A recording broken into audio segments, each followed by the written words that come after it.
Are you an HR department of one, trying to figure out how to balance task and strategy while keeping up with changes in regulatory compliance? Do you need a fresh outlook on old topics? Then stop what you're doing, grab your coffee, and get ready to recharge. If you have people, you have problems to solve and things to do. Your host is Brenda, a 20-year human resource professional, ready to explore the HR industry with veterans of business and life with fresh eyes and new ideas. Learn about the rapidly evolving changes in employment law around the country, as well as new tactics to deploy and build engagement in your workforce. If you're looking to implement new practices to make your job easier in HR, then this podcast is for you. Hey everyone, and welcome back to the Best Practices in Human Resource podcast. My name is Brenda. I am your host. I am really excited to have you guys back here and very, very grateful. If you are a returning listener and have been tuning in for a little while, thank you so much for coming back and sharing the adventure yet one more time. And if you've never been a listener on this show, welcome for the first time. The show is designed to be very informative. It's, try and keep it very unique and organic and not the same old stuff that's talked about in the field of HR over and over and over again. We're here to actually give you real solutions to real problems in real time. So today we have in the studio, if you're hearing some snoring going on, that is Champ the Lovable Wonder Dog, my 14-and-a-half-year-old Cocker Spaniel, who is Prince Nighty Night behind me. And then Lola, who is my veteran comfort dog, who is I think she's about 9-ish. She is a Great Pyrenees, and she has a tendency to chime in periodically and lets me know what is going on out in the real world. So, today we're going to be talking about employment law changes across the nation. We've got a really interesting topic that hasn't really been discussed a lot, but we're starting to see some potential movement in changes across the U.S., and that is obesity in the U.S. and what the U.S. Appeals Court has upheld as far as a decision in regards to whether or not obesity is actually going to be considered covered under the American Disabilities Act. So we're going to talk about that. Got some announcements for you and a free resource. So it's going to be another really great show. And before we begin, folks, just understand that the information that is available through this podcast is for informational purposes only and not for the purpose of providing legal advice. You should contact your attorney or your employment attorney to obtain legal advice with respect to any particular issue. If you do not have one, go ahead and reach out to me, and I might be able to refer one to you through our affiliate program, and our partner with that is Jackson Lewis, and they are a phenomenal nationwide firm. I've been working with them for a number of years, and some really, really great talent coming out of that. Okay, so let's talk employment law changes around the country. So something I haven't done for a little while is actually give you guys an update on posters, and this is an announcement that is updated. I pay attention to from our other affiliates over at the Employment Law Compliance Center, and they're really great people. They keep a beat on all of these changes, and I'm going to run down a bunch of stuff for you here as to what has changed, and we're going to go all the way back to June. So definitely it's all about keeping it fresh and in perspective. So in certain California cities, as of July 1st, you have poster changes. So I'm going to read those off to you. I know it's been a little bit, but I'm going to do it again. Alameda, Berkeley, Emeryville, Fremont, Los Angeles, Milpitas, Pasadena, Santa Monica, San Francisco. If you guys are employers in those cities and you have not ordered posters, you're going to want to do so. And I'm going to tell you how to do that in a minute. Also, folks in Chicago, Cook County, Illinois, you guys also have poster updates as well. Portland, Maine, Michigan, Massachusetts, District of Columbia, Maryland, Montgomery County in Maryland, and Oregon, as well as Washington, D.C., you guys all have poster changes. And you can go ahead and go to the bestpractices.work website, click on the affiliates tab, scroll down just a little bit until you get to the Labor Law Compliance Center. You click on that link there, but before you do, make sure you write down the code posters 2019 and you can get 25% off on these posters. Now, I'm going to tell you something that I learned with one of my clients. A client of mine has a service where they can obtain complimentary posters. It's part of their package. And I said, hey, listen, your state has had a poster update. Go ahead and order posters. So we went ahead and ordered posters. Well, guess what? That company sent them the same ones that they already had. There was no change to it. Verified the date, looked at all the language. Sure enough, it was the same thing. So the team over at Labor Law Compliance Center really keeps up on what's going on. That's the reason why I refer them to you guys. That's the reason why I trust them. That's the reason why I like them, is because not every company that offers you a poster or posters as part of their package is going to keep as strong an eye on what's going on, so because they rely on another vendor. So definitely keep your ears to the ground on that kind of stuff, and Labor Law Compliance Center is also available for that. Folks, I almost forgot one call out. Federal contractors, there is an updated poster. You guys have a separate poster. So if you are a federal contractor, I know I'm backtracking a little bit and I apologize, but this is an important call out. You are required to have your state employment poster posted, your federal employment poster posted, and those two requirements are for every employer in the U.S. You always have to have two. You can't just rely on your state. You need your federal and you need your state up. But if you are a federal contractor, you have to have the third poster, which is called federal contractor poster. That also needs to be displayed as well. So oddly enough, there really hasn't been a lot of change going on this past week. I think we've kind of gotten through a lot of the big shift, the mid-year shift that's been going on with different types of, legislative changes at the state level. Haven't seen very much come across at the federal level, and so we'll see what next week holds. But the only call out that I want to make is this really is just a heads up for employers down over in South Carolina. South Carolina actually recently has done away with common law marriage.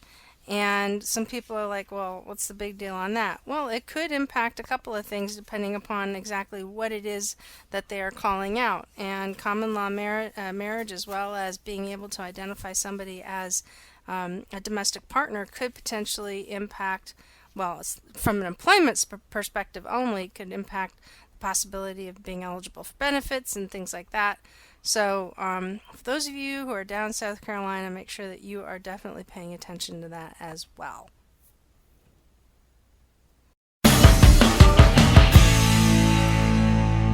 So today we're going to be talking about a very interesting topic that seems to be having some motion across the country, and it really doesn't seem like something that we would be focused on, but apparently it's starting to get some attention, and that is determining whether or not obesity alone in and of itself is enough to be deemed as a disability under American with Disabilities Act.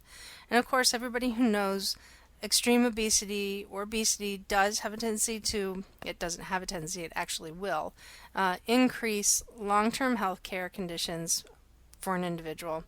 It makes a lot of physical complications, reduction in limitation, definitely opens up opportunity for long-term diseases such as heart disease, diabetes, pulmonary, circulatory. It just knocks out a lot of things out of the body. And so when you're talking about extreme obesity, there's been a number of cases that have been brought to the court in regards to could it be covered under American with Disabilities Act. So this was a decision that actually came out in July, so it's very fresh. And I'm going to read you the synopsis on this. I'll give you some backstory, and we're going to kind of go back just a little bit in history on it so you guys understand what this is. So basically, it's the 7th Circuit Court in the U.S. Court of Appeals that held that obesity alone is not a protected disability under American with Disabilities Act. Now, a disability is defined as a physical or mental impairment that substantially limits one or more major life functions. And it also is something that if somebody could be regarded as having a disability, that is also protected, or there is an actual record of that individual's impairment. So somebody being regarded could be, for instance, somebody with a significant hearing problem, and you can call their name 17 times, and they turn around and they're like, "What'd you say?" Right? And then you act as an employer under that kind of mental or perceived view that this person has a disability, as they're hard of hearing. Well, if you try and terminate them and you constantly regard it, and there's evidence to show that you regard them as having it, that actually becomes protected. So it's a very, very broad definition. I mean, in some cases, it almost seems like if you have the sniffles, you could be covered under ADA, but it is also very specific too. So anyway, in this case, this is a case that was Richardson versus the Chicago Transit Authority. It took place back in, the case started, the incident itself started in about 2005 through 2009, and it culminated in 2010. So it is a few years old. And so, folks, when people have heard me say, "Oh, do what you can to mitigate risk in cases," I mean, we're here in 2019, and this appeals case has just been determined from incidences that took place and were filed many years ago. So think about that. That is a lot of time, a lot of money, and a lot of life that's been put into a particular case. So, listen, if you think that you're going to skate through on something, this is a good one to get you to think twice, because the outcome was not favored as in the plaintiff. It was favored for the employer. So let's take a look at what all of those details are.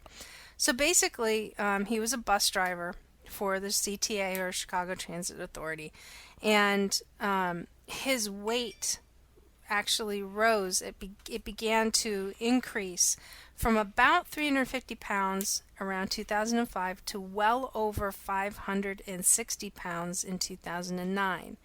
And in 2010, he missed work because of the flu. When he attempted to come back, he had to go through and get medical documentation in order to come back, but the medical provider, which was a third-party administrator, provided information that he had hypertension that could not be controlled, and therefore he was not able to return to work until that blood pressure was manageable. So that's a big deal. You don't want somebody driving around humans' lives when they've got a condition that can't be controlled or isn't under control. So he was put in a temporary position that is really deemed for individuals who are not medically able to perform the essential functions of the job. So they're unfit. So he basically didn't pass his fit for duty test, and upon his return, to make sure that he could return safely. And so what they did is that they didn't terminate him, they just put him into another job category. They put him into a temporary position, so he wasn't losing anything at this point. So he was deemed fit to return to work in September of that year. However, there was somebody that noted that the bus seats were not designed to accommodate drivers who actually weighed more than 400 pounds. And at this point, we're now talking about a gentleman who's weighing well over 560 pounds.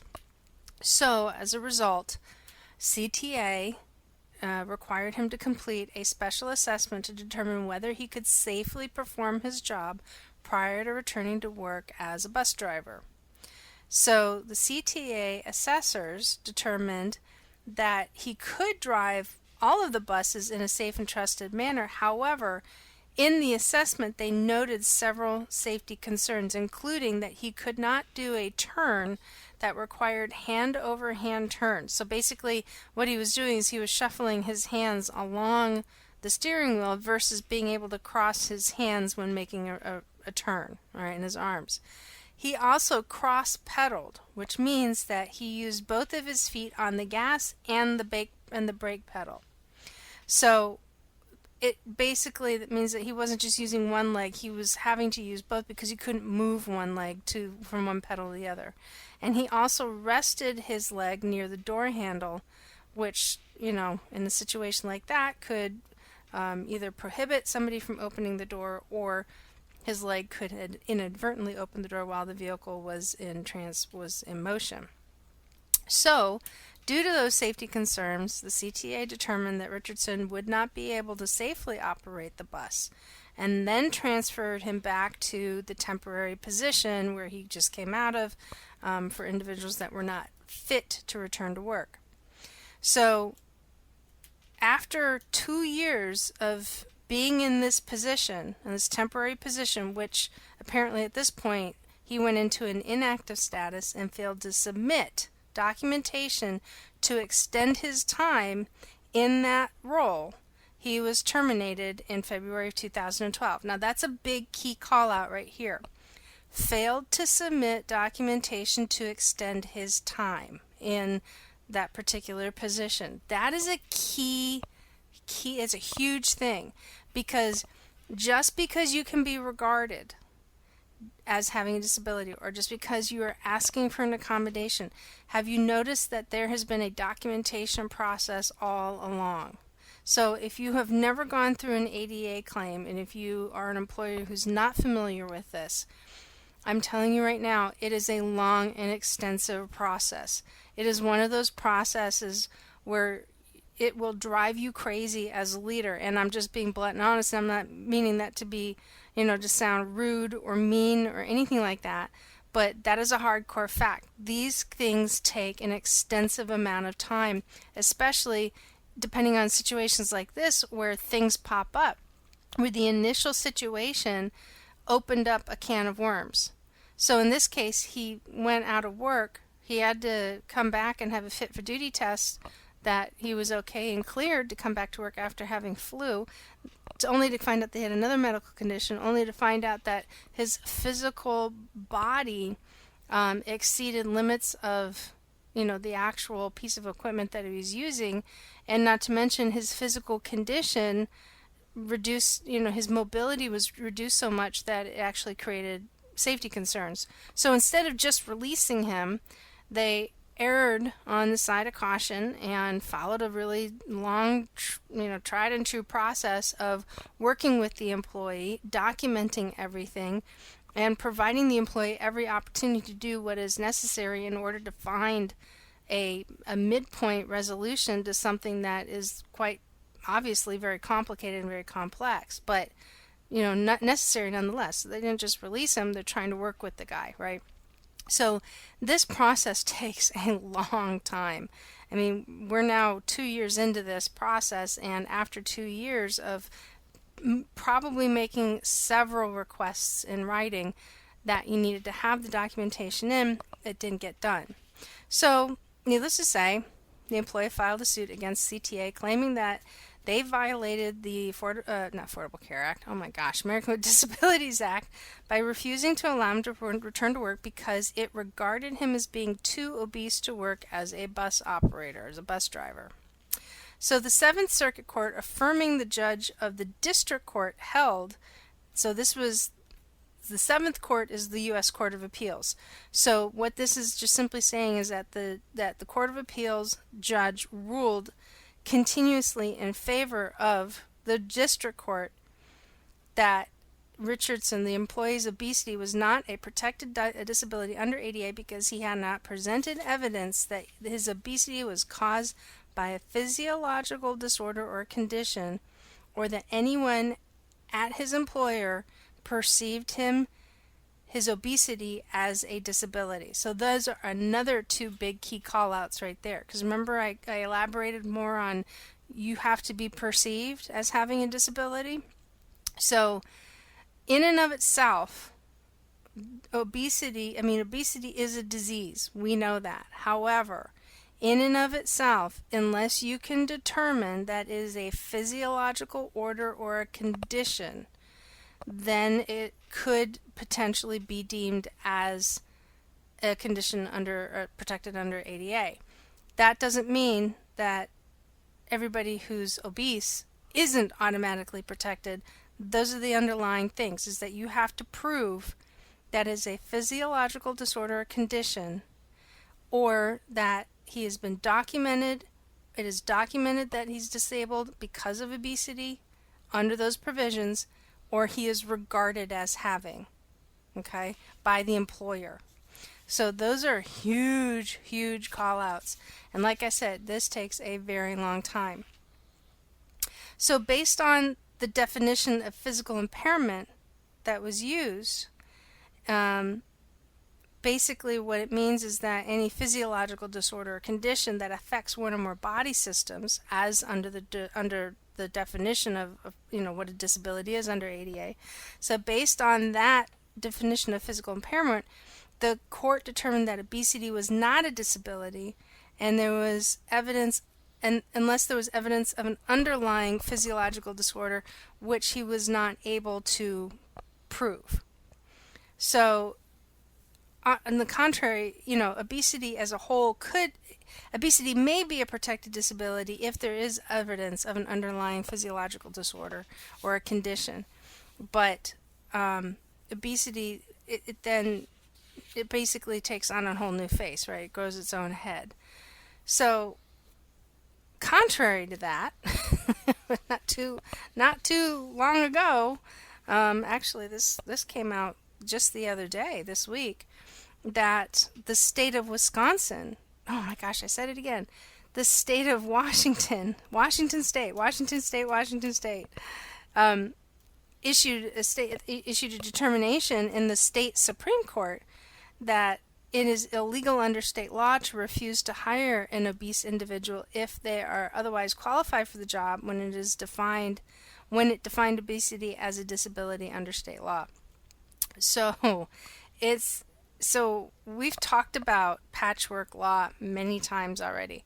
And the biggest area where we see patchwork law right now is with marijuana and marijuana laws. We see patchwork laws with equal pay. We see patchwork laws with FMLA. Some states are adopting, and cities are adopting, individual family medical leave protection. And ban the box as to what could be asked as far as any type of criminal background, or if somebody's been, has been convicted of a crime. In addition to that, we're also seeing individuals that there's a restriction on whether you can ask for prior salary history. So could this be the next wave? That was 5 things I just listed right there. Could this be the next wave? It's possible. It depends on how rooted this thing gets and if it grows legs.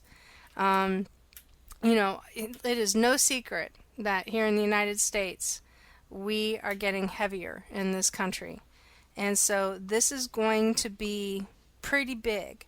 So let's talk about Washington State for a few more minutes. So the courts ruled that the state's definition of disability in the state included individuals with disability that offer a significantly broader scope than what the federal disability law is. Weight is not listed as a protected category under Title VII. And for those of you who are not familiar with Title VII, short version, that is the provision of the law that prohibits you from discriminating against anybody for their race, their religion, their gender, right? And those I know you've heard. You may not necessarily know the full definition of it. If you're an HR pro, you know exactly what I'm talking about. If you're an HR sprout, you probably know what I'm talking about as well. So it is not listed as a protected category. There are a few laws that kind of directly address obesity discrimination. Michigan has a law that explicitly protects against discrimination with employment on the basis of weight. There's a few cities that also address it as well, such as Washington, D.C. and San Francisco. Massachusetts is moving in that area as well.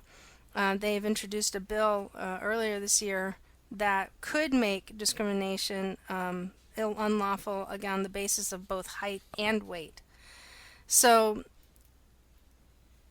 the Washington State Court decision really confronted, really kind of for the first time, well, other than Michigan, what obesity is as far as the classification of it. So the ruling is that the medical evidence for obesity shows that there's that it is a physiological disorder or a condition that affects many of the list of the body systems, and that obesity is merely not a status of being overweight, but it is actually recognized by the medical community as a primary disease. And I apologize for stumbling all over this, but I want to make sure I get this out and say it accurately, because I don't want it to be misperceived. Now, there's also a big old yeah but as to where this could also rear its head as well. And this is really where it gets wonky. There's an act out there called GINA, and the acronym is GINA, and it is the Genetic Information Non-Discrimination Act of 2008.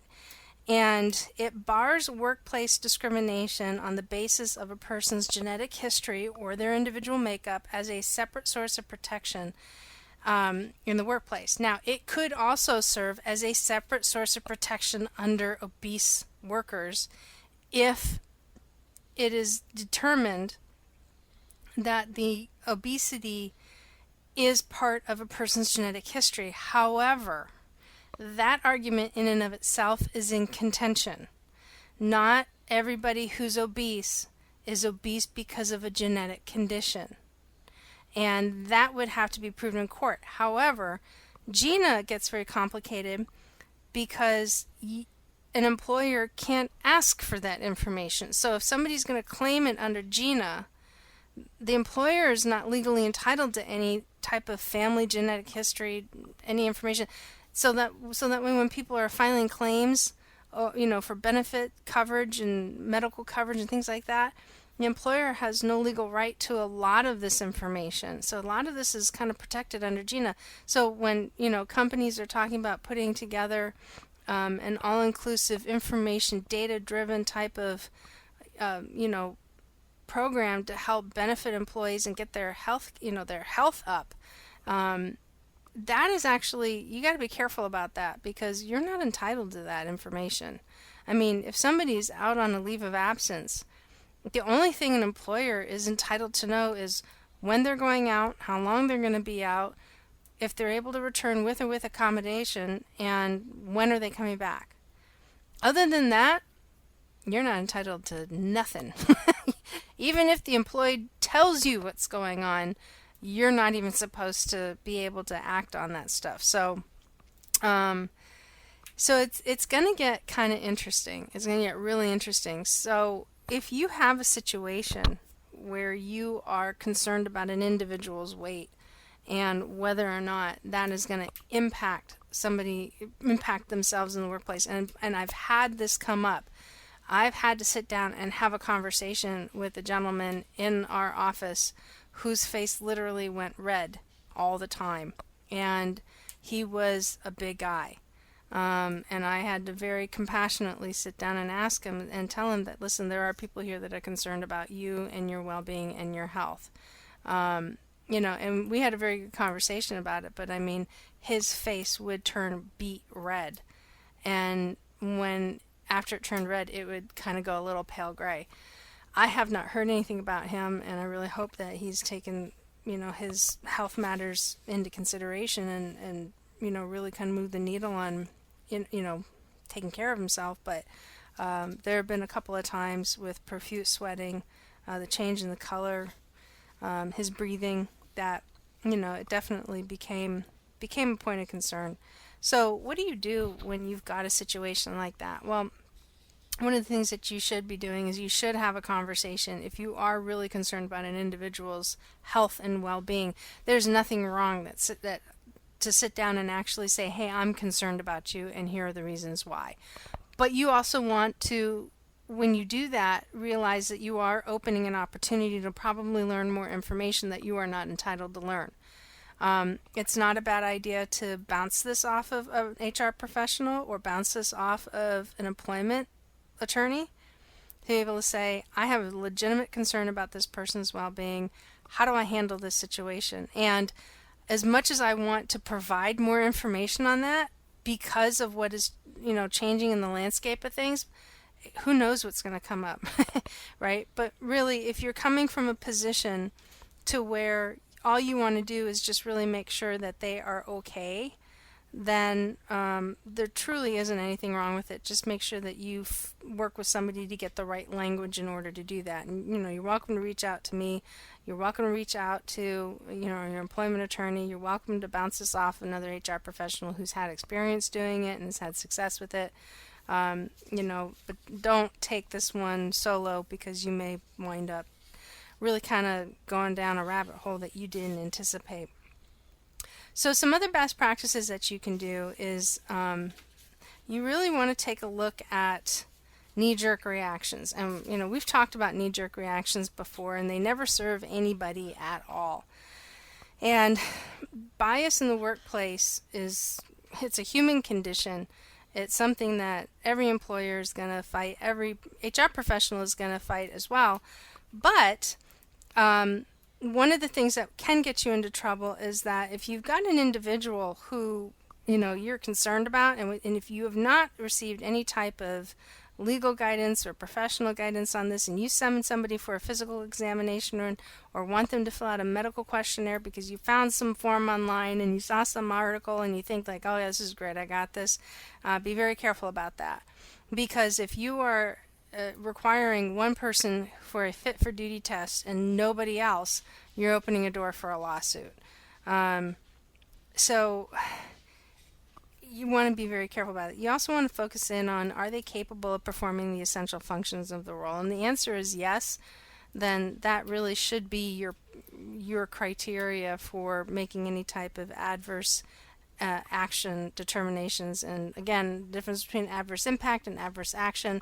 Adverse impact simply means that on the surface, your actions and your determinations seem to be, benign and not hurting the workplace. However, they actually do. It actually does cross a legal line, whereas an adverse action is a knowing determination of a person's ability to work in the workforce. So also make sure that in your job descriptions, you have it very clear as to what the expectations of the role are, including physical requirements, not physical limitations, and not requirements meaning, must be able to bench press, 17 times their own body weight. That's not what I'm referring to.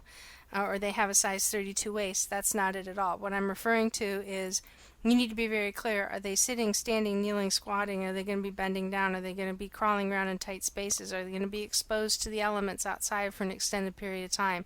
You want to get really descriptive about the workplace environment. Are they going to be exposed to different types of radiation? And radiation is not, I'm not talking about elements on the periodic table. I'm referring to things such as microwaves, sound waves, vibration, right? Those are different forms of radiation. So cell towers, things like that, right? High-tech communication systems, anywhere where there are massive satellite dishes around. Those are forms of radiation that people don't necessarily think in terms of radiation, but they actually are. So you want to make sure that you are very, very clear on what the workplace conditions are as far as that particular job goes, and meaning the environment, right? Are you in an office, or are you in and out all day long, or are you working solely outside? Are you going to be in a vehicle where you're not going to have a lot of opportunity to move your legs around, and you're going to wind up losing some circulation? So those are some things that you can put into place.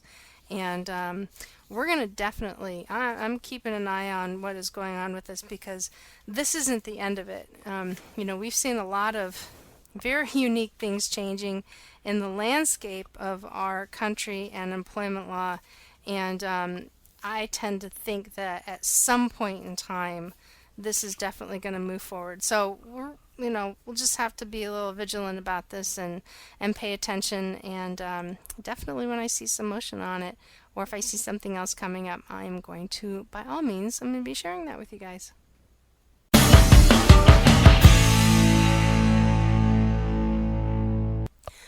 So I want to know what your questions are. I'm very curious to find out what it is that you guys are interested in learning about, hearing about.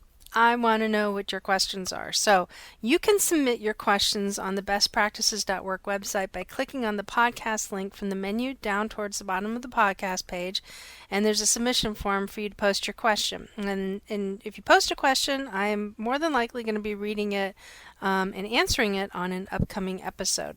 Now, today's question is workers' compensation supposed to benefit employers or employees?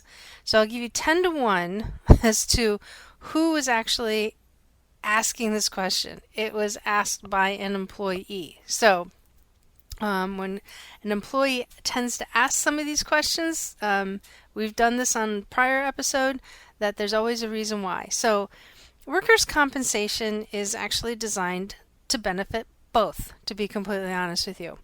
First and foremost, it is designed to help protect and provide some form of compensation to the employee in the event that they are injured through a workplace accident. And it is, as just like it is with ADA, it can be a lengthy process depending upon the severity of the injury, depending upon the complexities of the situation. A workers' compensation claim could be open for several years, if sometimes not decades, kind of depending on what's going on. So as it benefits the employee, a workers' compensation provision, insurance, and all the things that it provides is that it provides coverage for the employee. Now, it doesn't provide 100% coverage typically, and that would be completely dependent upon how it's written in the policy itself. Typically, it only covers 60%. In most cases, it could potentially cover a little bit more, but that's what it's designed to. How it benefits the employer is that the employer is not supposed to be in a position to determine whether or not an accident should be compensated for, as far as wages, potential for lost wages to be compensated for under a workers' compensation claim. So therefore, that's why there's the insurance. And matter of fact, in many states, if you don't have workers' compensation insurance and you have W-2 employees and it's discovered, you're criminally liable for that. So you want to be very careful. Don't not have workers' compensation insurance if you have W-2 employees. That's incredibly risky because of the criminal liability involved in that. So how it protects an employer is that, first off, anytime somebody's injured at work, and we all know what it's like when somebody says, I've got a condition, or I'm hurting here physically somewhere in my body, everybody starts going, oh God, they pulled the medical card out. Well, workers' compensation is designed to allow the process to go through every step of the claim to determine whether or not, from a neutral third party, as to whether or not the claim should be paid. If the insurance company determines that yes, the injury did in fact occur at work and it is a injury and the events actually meet the criteria and it should be covered, then the insurance company deems that. It takes that responsibility and that liability away from the employer. However, not every injury is truly covered or should be covered under workers' compensation. And sometimes there are unfair events that prevent the employer from really kind of not winning in that area. And I'll give you for instance. So if you have, and I've seen some pretty interesting ones. So let's say, for example, you've got an employee who is walking through the building and all of a sudden breaks their arm while opening a door. And believe it or not, it can happen. There's some, pretty heavy metal doors out there, and it just, the situation just, bam, it just jacks up their arm and they wind up having some sort of fracture on their arm. So while they're on your property, while they are engaged in the building, while they're on the clock, could that be covered? Yeah, absolutely it is, because it's from your property. Now, and that's just somebody, walking. What if you have somebody who you have wood beams that are kind of stacked up, about 3 or 4 high, and you have an employee that's walking on them like a balance beam in an area of the building where they don't typically belong, and they slip and they sprain their ankle? Is it covered under workers' compensation? Well, the answer to that is yeah, it probably is. However, there is something that you guys can do. Now, that's not necessarily a fair situation, right? Neither is somebody breaking their arm walking through a door necessarily a fair situation. But the person who was acting in an unsafe manner by walking on, materials that could present a hazard in an area that they don't belong, you can discipline somebody for something like that. And I'm only going to use that as an example. That doesn't mean you can discipline everybody because it is subjective, right? But you wouldn't necessarily discipline the person walking through a door, right? You would want to remind them to operate in the building in a safe manner. And I know that sounds kind of goofy, but that's actually a best practice, is that you always want to educate your employees when there is some form of workers' compensation. Now, I will tell you that there are people out there that run a gamut and they run a game, and I've seen a couple of them. So I'm eventually going to do a workers' compensation show, and I can tell you some of these stories. So I don't want to share them all now because they're actually really juicy, and I'd rather wait for another time. But to answer the question, it really is designed to put protection in place for both. And then not to mention that if an employer were to discipline somebody for for doing something in an unsafe manner, and the definition of it, then yeah, they're fine. But you know what? You also want to be very careful that you're not putting yourself in a position of retaliating or appearing to have retaliated, because that just opens up and invites problems, and essentially, you're inviting a lawsuit at that point. So, just because somebody has an accident at work doesn't necessarily mean that it warrants doing something to get them out, because you want to be careful. Not to mention, when you have a workers' compensation claim and there's a bona fide injury in there, you own that injury for the rest of that person's life. And it doesn't matter if they stayed in that state, if they've moved on to another job or whatever, you own that injury as an employer for the rest of that individual's life. So if there's something that comes up that is repetitive, that back injuries are pretty known for that, something like that. If there's major back surgery and it can get botched, or if it's, the person, has a lifelong disability, you own that, and you'll be paying for that. Your insurance will be paying for that forever and ever and ever. So workers' compensation tends to be a little cumbersome, but it is actually designed to protect both the employer and the employee. All right, so we got some announcements. I announced this on the last episode that the new HR University by Best Practices is up. It's online. It is the online training database that I've started to grow, and every week I am committed to adding one new course. So what is released as of today is a new workshop called the American with Disabilities Act for Employers. And what it does is, we've kind of touched on some of this stuff today, so timing is perfect. It's a workshop I've delivered before in the past and have converted it into an online course. And it really is designed to help employers understand what American with Disabilities Act is all about and some best practices around that. Now, the course is $49, and every time I release a course for the first 5 days, you can get 50% off by using the code that is specific for the course. So once this ends on Sunday, August 11th, then the course is going to go back up to $49. So if you want to take advantage of this, you have 5 days to get this course at 50% off, and you want to go ahead and use code ADA5. That's Alpha David Alpha 5. And then also, we're going into the last quarter of the month, the back half of it, and we are looking at workshops.